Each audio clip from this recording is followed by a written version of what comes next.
Welcome back. Thom Hartmann here with you, and Congressman Ro Khanna is on the line taking your calls for the hour. And Marta in Big Bear Lake, California, you're on the air with Congressman Khanna.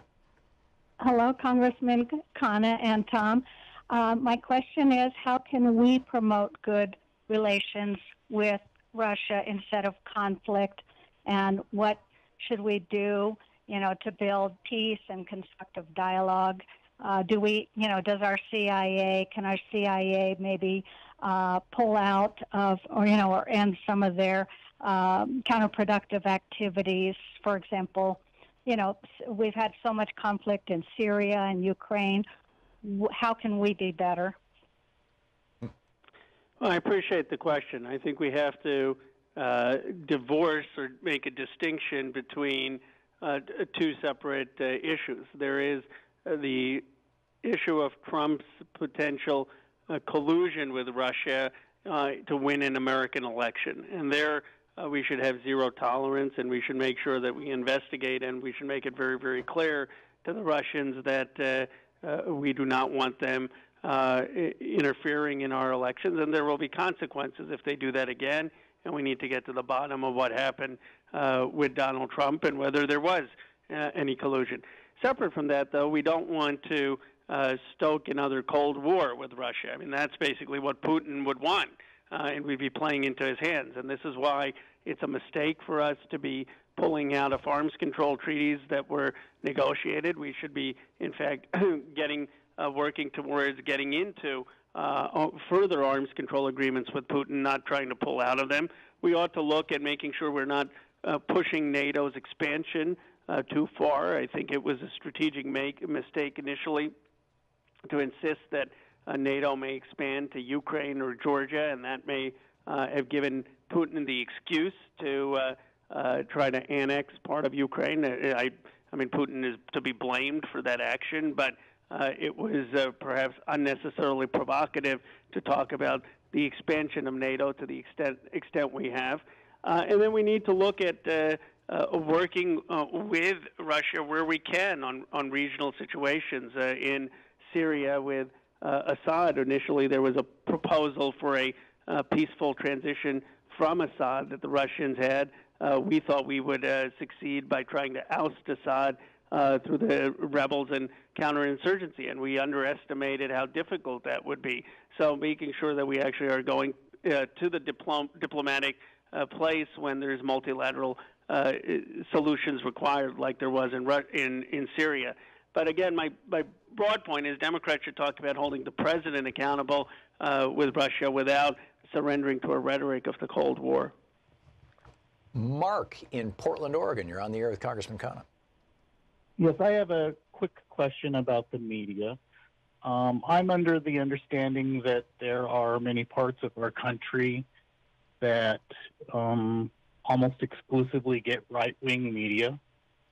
And I'm wondering if this is true, first of all, and what we would do to approach this. How do we balance our media so that people are getting accurate information?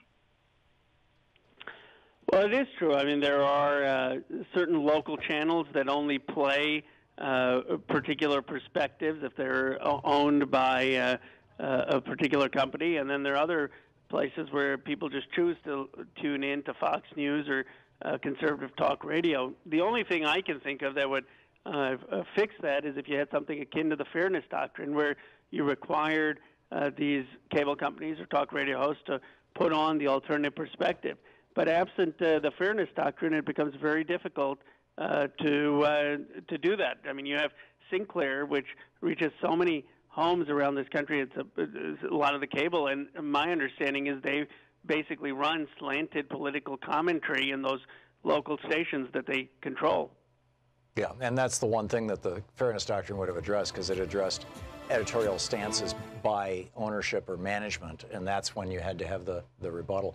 But the ownership rules that got blown up in '96 with the Telecommunications Act, that's, I think, 90% of the problem. I wrote an op-ed about this last week. I'll forward a copy of it to you, Congressman. Please do. Joe in Burbank, California, you're on the air with Congressman Khanna. Hey, Thom, is that Joe? That's you, Joe. You're on the air. Hey, Congressman Khanna, thank you for coming on Thom's show. Between you and Congressman Program, we really are getting well informed. My question is about the corporate Dems versus the progressive Dems in the party. I mean, out here in Los Angeles, we have a teacher strike, and the LA school superintendent is Austin Butner, and he's a former hedge fund manager. And we look at the infiltration of money in our own party. How are we going to deal with that? Well, I appreciate your mentioning Mark Pocan. He is our co-chair of the Progressive Caucus. He is doing an outstanding job. I don't think the Progressive Caucus has ever been stronger under his leadership, so I have a lot of respect for him. I've tweeted out my support for the strike. The strike is based on some very simple principles down in L.A. Basically, teachers want more pay. They deserve more pay.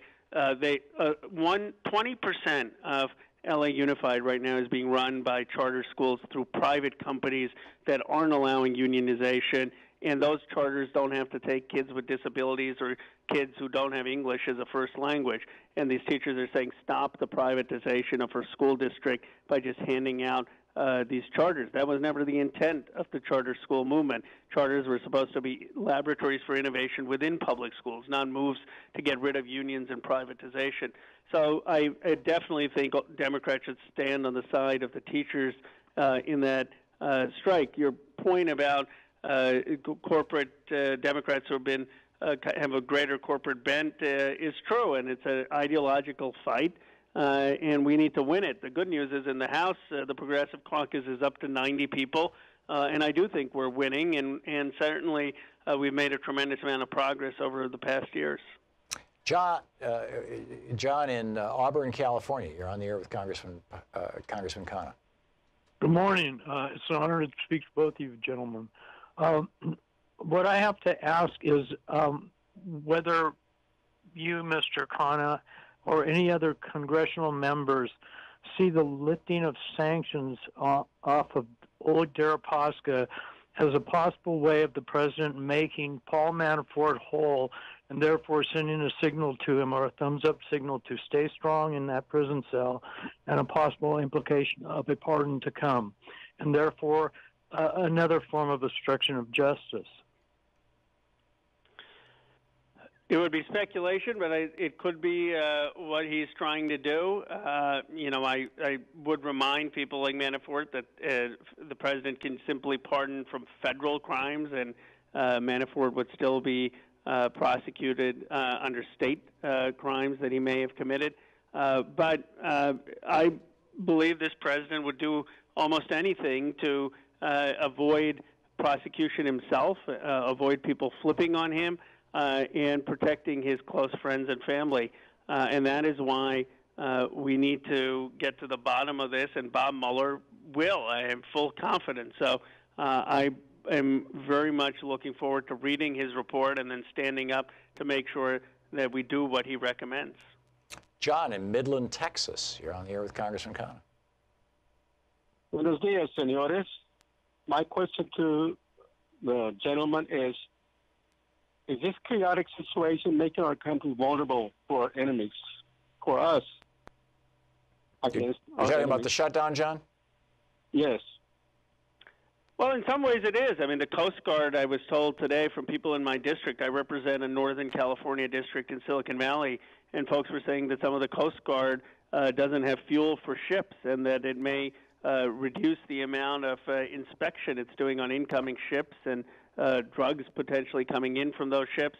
The irony for a president who cares about border security is he's defunding our border patrol agents and our border agents who actually do the security, or our Coast Guard. So it is having an impact on our security, but more than that, it's having an impact on our leadership. If you believe, as I do, that the fundamental question of the 21st century is whether a system, a democratic system with largely free enterprise like America, is going to be a model to the world, or is it going to be a more authoritarian structure like China, let me tell you, we're not doing ourselves any favors when the rest of the world looks at this and say, look at the mess in America.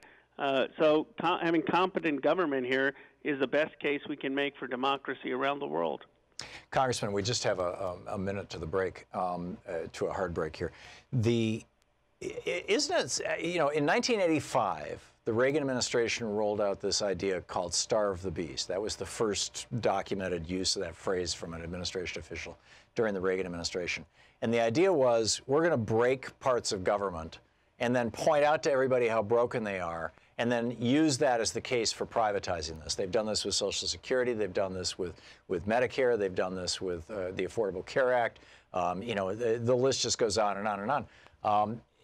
Is this, do you think that this shutdown is part of that starve the beast philosophy? They've been the Republicans have been doing this literally since the 80s. I do think it's part of that for many of the Republicans in Congress and in the Senate who come to Washington to undermine government. I mean, that's really their stated aim. They want to reduce the size of government. They want to slash government. I think for them, that's why they're going along with what the president's doing. I think for the president, it's all about the border and immigration in his nativism agenda, and that really is what's driving him. Yeah.